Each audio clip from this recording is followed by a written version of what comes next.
But my first guest, so excited to have this gentleman on.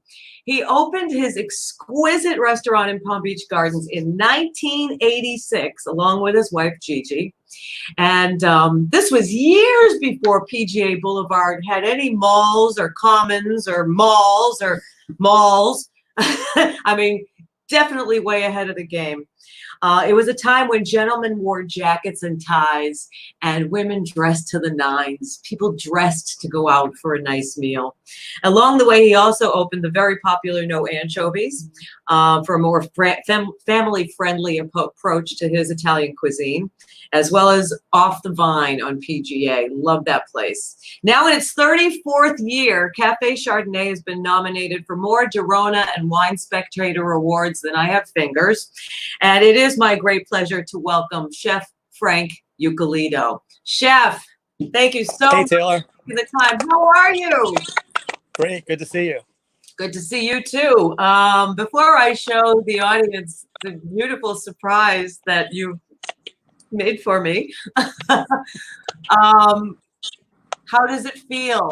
It's day 2 where you can actually have Dine In. What is happening? You guys pivoted and went to the curbside and delivery. Are you doing delivery through? We're doing delivery just through the delivery dudes. Okay. Most of it is curbside. Most of it's curbside. Yeah. So we're still doing that. We haven't opened the restaurant yet. Everybody wants to know when. Tables outside. So we're probably next week. We had some plans for this summer to do some upgrades in the restaurant, some new equipment, new flooring and things, and new ceiling. So we just decided to do it now instead of waiting for summer and doing it then. So we just finishing up this week, and then we'll open midweek, probably next week. A lot of restaurants are still doing takeout. A lot of restaurant owners have told me the same thing. It's like he said, when people go back to restaurants, they're going to be in the cleanest restaurants they've ever been in, because everybody's taking time that you never find time to do, right? Yeah, well, we're replacing, adding a new floor and new ceilings. It's just we were doing nights and early morning, so this makes it easier that we can just actually do it. Now we have a longer window because we're only open for 4 hours. So now you've been in business more than some people have been alive, Right, I know you're dating me. I don't know. I don't know if I like that. But you've withstood all of the competition that's come in on PGA Boulevard, and you're still uber successful and relevant. And what was going through your mind on March 20th when you realized that the mandate was that you had to close after your blood, sweat, and tears since 1986? Mm-hmm. What was going through your head? It was pretty scary because we knew it would end, but it was right in the middle of our season, and we're having a great season, the best we've had. Wow! And everybody was out of work, and so for our staff, we kept as many as we could. We're doing the takeout. And fortunately, our takeout has been stronger than I expected. I didn't know, how the takeout curbside was going to do. It's like a cooking.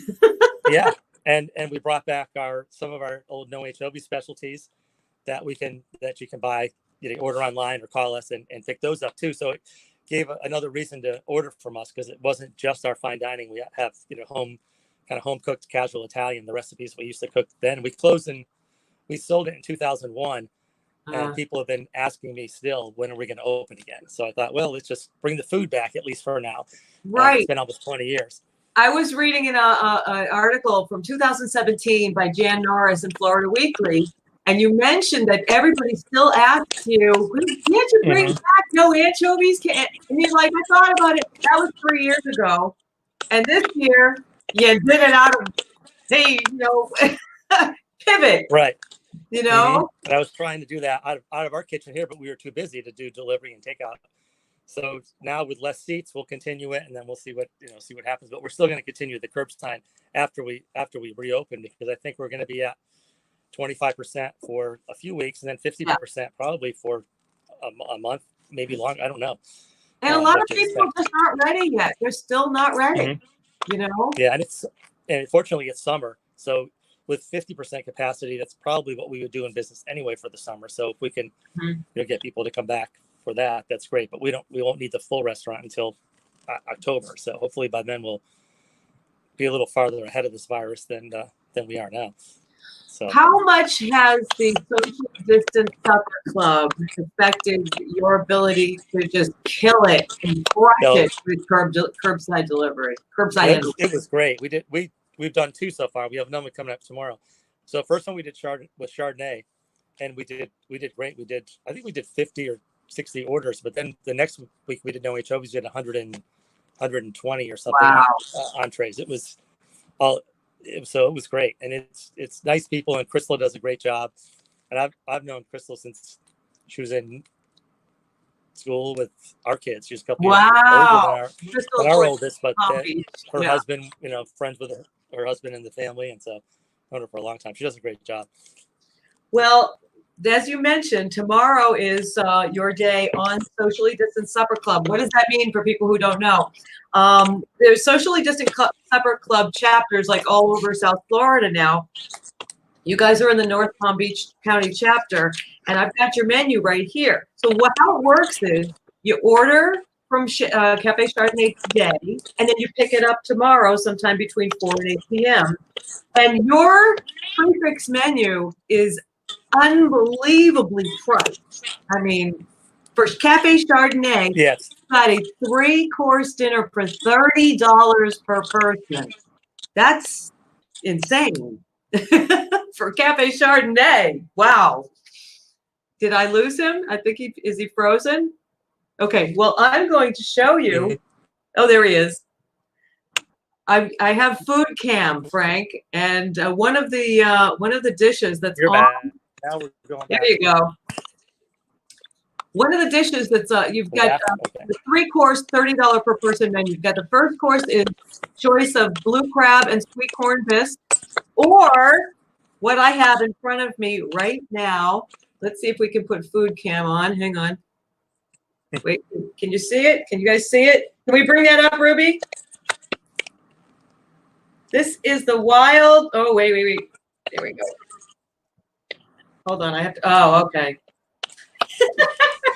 Getting used. This is the wild mushroom strudel, which is on the menu tomorrow. I mean, for tonight's Socially Distant Supper Club.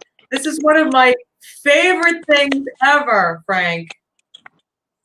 And that's one of our originals. It's been on the menu for like 30 years. And the sauce, I tasted a little bit of there's a little bit of truffle oil in there, right? Yep. Yes, and fontina cheese. Oh, A little Parmesan. Okay, well, I'm gonna take a little bite of this. You also brought. Actually, you didn't bring. It was delivered by my friends at My Libertà. Thank you so much, Paul Michael, for taking care of that. My Libertà, by the way. I don't know if you know this, but they don't charge a delivery fee to the restaurants. So you might want to get in touch with them. Hold on a second. Okay, food cam number 2. Hard to do this backwards. All right. We've got wait a minute. Okay, there we go. The ravioli. Tell me about these ravioli. Yeah, corn. The corn's in season now, so it's a sweet corn filling with some fresh ricotta cheese and some mozzarella. And then we have onions and the sweet onions and reduced those and made a nice light sauce with that and roasted corn. Just to toss in. So it's just a fresh flavor, and it's in season now. So we thought we'd try that. It's a special that we're just trying for a couple days, and then we'll switch it up. We'll switch it. And you can tell just by looking at it that the pasta is homemade. Yeah, we make it here, so it's. And I'll do dessert in a minute, but you know what? Okay. I gotta do the mushroom strudel. This is a specialty. Did you bring these one time? Did you bring them to Taste of the Nation? I think so. Yeah. It's been. I said that was one of our first menu items, and it's I always want to try to change the menu, and every time I take something off, everyone's asking why did you take that off, no matter what I think of. So it's the menu gets bigger instead of smaller, which is tough to do. But this is so delicious, and that sauce. the phyllo dough is just so light and so airy, Mhm. just stuffed with all kinds of different mushrooms. Cremini? Am I eating cremini? We've got cremini, we've got lobster, we've got hen of the woods, we've got some shiitakes. Oh, If chanterelles are not in season now, but when they're in season, we'll have chanterelles. So we just mix whatever's available. oh my God. Saute it with some fresh tarragon and some wine. This is one of the appetizers that you can pick from on the socially distanced supper club menu. First course, you can pick from blue crab and sweet corn bisque. You can't go wrong with that. The wild mushroom strudel, or an iceberg wedge salad with apple smoked bacon. And then for entrees, you've got the Key West shrimp risotto. I think we have a picture of that if Ruby can find it. The veal milanese. There we go. There we go. Look at those shrimp. Are you kidding me? Yeah, the Key West shrimp are so sweet. They're delicious. So that's a good dish for us. Dive right into that. With a fresh arugula and tomato salad, and then we do a pecan crusted pork chop with a sweet potato gratin, and we use a Duroc pork, so it's nice and tender and flavorful. And then so that's our. And then there's a dessert, the almond joy tart, or the key lime pie, or the chocolate flower tart. Now, you pick one from each, and it's only $30 from Cafe Chardonnay. Frank, I think you've lost your mind. Yeah, we do. Well, in the summer we do a 3-course from $35 in the restaurant, depending on the entree, 35 to 45. We've always done that. And so for the supper club, we thought, we wanted, if we're doing a special, I always want to do it. So it's the best. We put our best food forward instead of trying to figure out how I can save money. Cost to make to make it worth $30. I would rather I want people to love the food. That's kind of the second thing in my mind is making money. I've always been like that, and it's just that's why probably not the best thing for financial success, but it's keeps people coming. I would rather have people be happy and love the food. That's the first and foremost, and love coming to the restaurant than thinking about how much money we're going to make or not make in this this time frame. So that makes me happier to do that. So I think that's part of the success. That's no matter what, we've always kept the try to keep our quality up and our service great, and we get through the hard times and people come back. So that's the whole thing with the chef owner operators, the ones that are most passionate about pleasing the guests and keeping the quality of the food and the quality of the service and the whole experience. Those guys are the ones that have the longevity and the loyalty. Right. Yeah. And that's why when steakhouses pop up all over the place that are owned by chains, people are loyal to you because they know the experience and they know that you're local and they know that you live here and Gigi's here and that, Yeah, we appreciate it because everybody tries every restaurant. We do. It's just they come back. We've had so much. I thank all of our guests because we had so much support with the curbside for the restaurant and for the staff, and they know that the staff is working less hours, and so they're really generous with their orders and giving gratuities for the staff to keep them working. So it's been great. We really appreciate it. Absolutely. And can you just talk about that? I had a friend of mine ask me about the whole tipping on to-go thing. Can you explain to the audience, even when we're not in a pandemic, about why a person should tip when they do a to-go order? Well, I think on a to-go order, especially now with the virus, and you have to do takeout, putting it all together, and being in the restaurant to do it, they're not able to do their normal perform their normal service because they can't have interaction with the guests, but they're still putting an effort and they're here doing it. And in any time for takeout, people are kind of going out of their way to put it together. But now, especially when they can't do anything else, it's important because it's what's keeping them going. Yeah, and especially now. We can open again. Yeah. And are you finding that your customers are being extra generous with the tipping? Definitely. Yeah, I mean, they're really tipping as if they were coming to the restaurant or more. I mean, some are even tipping more, like because they know that the staff needs it, and they appreciate that they're here, doing this. Yes, and they want you to last another 34 years. And I have to just because I'm going nuts. I just want to show, let's show food cam for one more time because I want to show how beautiful and big this gorgeous ravioli is. Wait, food cam. Wait. See, I can't tell with look at that. No, going in my belly. And our staff has been with us for so long. The guests know them. We've had some servers since our first year. Our pastry chef has been here since we opened, and really, some of the servers since the first and second year. Yes, and then other ones 5 years, 10 years, 15 years. So it's got a long-term staff, so the guests know them and they appreciate it. They want to come back and see them. So that's a testament to you as an owner operator, and like I've been saying for the last couple of weeks, that people probably weren't aware of. With the independent restaurant owners, you guys are family. Your staff is family, and that's what it's like. And I keep pushing that. Because I want people to know that's what it's like. Unlike other businesses. It's the restaurant business is a different world. It really is. You have to love it, and you spend more time at the restaurant than you spend anywhere else, especially double shifts. Kitchen staff, double shifts, and yes, and it's a small place, so there's a lot of pressure, so you're really with people when they're under pressure and actually working hard and performing. So it's a lot of interaction. Yeah. Every day. So you've got you're planning on reopening next week sometime. What do you want people to know about what your procedures will be? Are you going to do masks and gloves, or should they wear masks, or what are you going to do to just make everybody safe? That part we're waiting on because as far as the restaurant itself, we're going to have sanitizing stations and sanitizer available, and we're not going to preset the tables with glassware.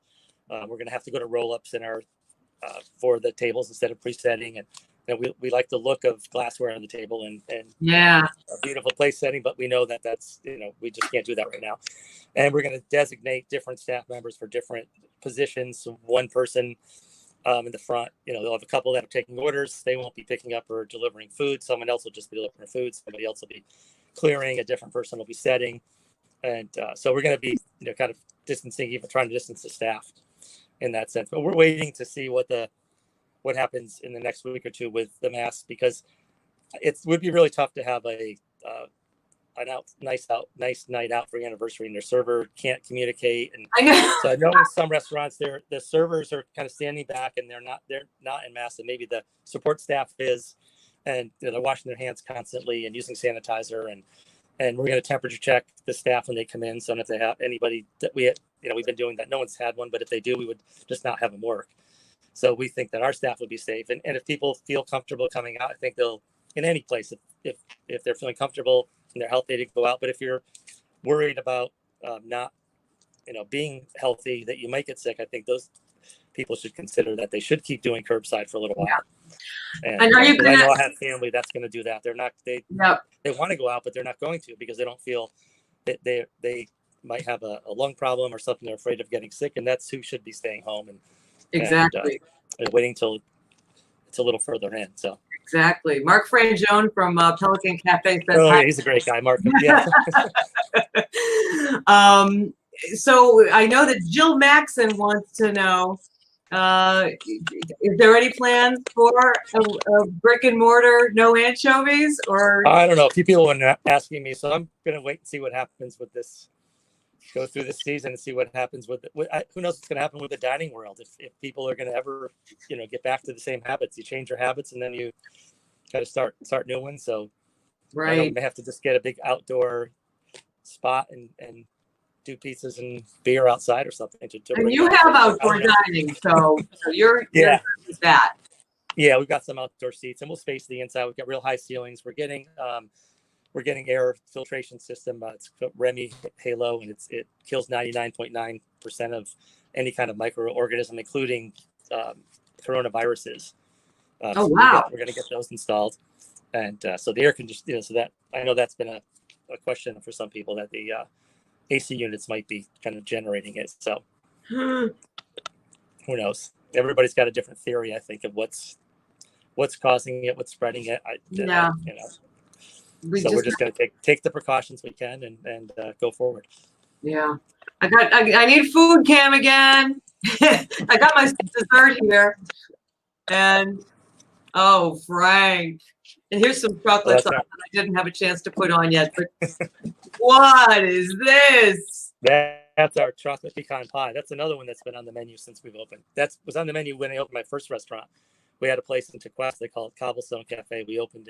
Gigi and I opened in 82. We sold it in 88. I love Cobblestone Cafe. Yes. Yeah, we opened the original one. So that's where I made that. And then we carried it into Chardonnay. And it was served warm with homemade. Yeah, that just came out of the oven. Oh, hold on. Now it's been sitting for a little while now, but hang on a second. And homemade whipped cream. Talk amongst yourselves. Oh my God, are you kidding me? I'm in heaven. Oh my God, that's insanely good. Great, good, thanks. Jesus.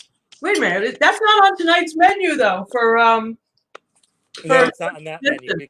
We've got it here, but we only put 3 things on that menu for tonight. For tomorrow, yeah, for this social club, but we do have that. Oh my God. I'm gonna finish that later, along with everything else. Sorry.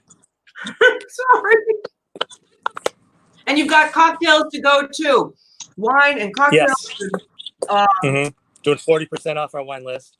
And Charlie and Brian are making up some special drinks. We're putting them in pouches, and they're like juice boxes, little juice bags, but they've got alcohol in them. So did you ever think you'd be doing adult juice bags? No. Chardonnay? No, not at all.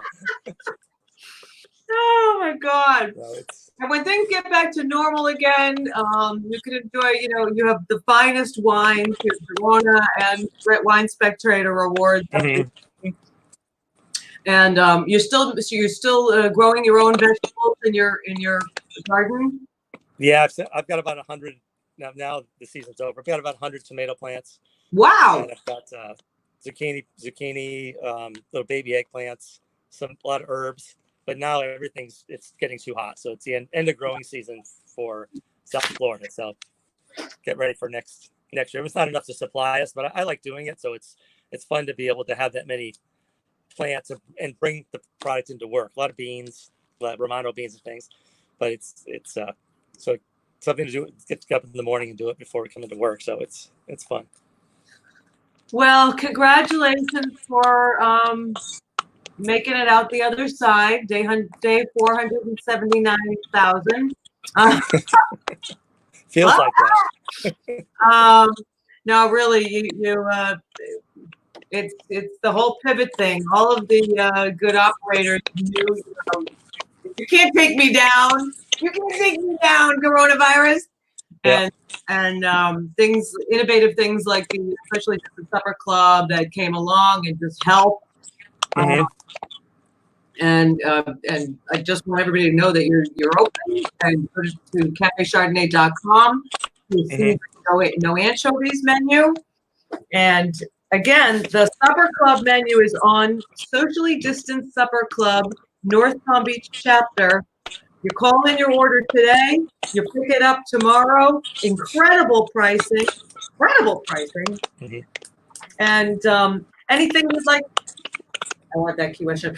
Anything you'd like to mention before we go? No, I just appreciate being on your show, and I think it's been great. I saw some of the past episodes, and doing a great job, and good to have you back on, and hope to see you soon.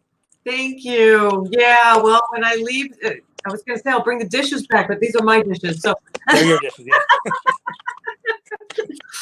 Great to have you on. Congratulations making it through, and I think everybody is so sick of being home. I think actually restaurant owners are going to have a better summer than they thought they would. I really do. Yeah, I think so. I think people start coming out, and everyone's ready to to break out of this. So we're looking forward to seeing everybody again.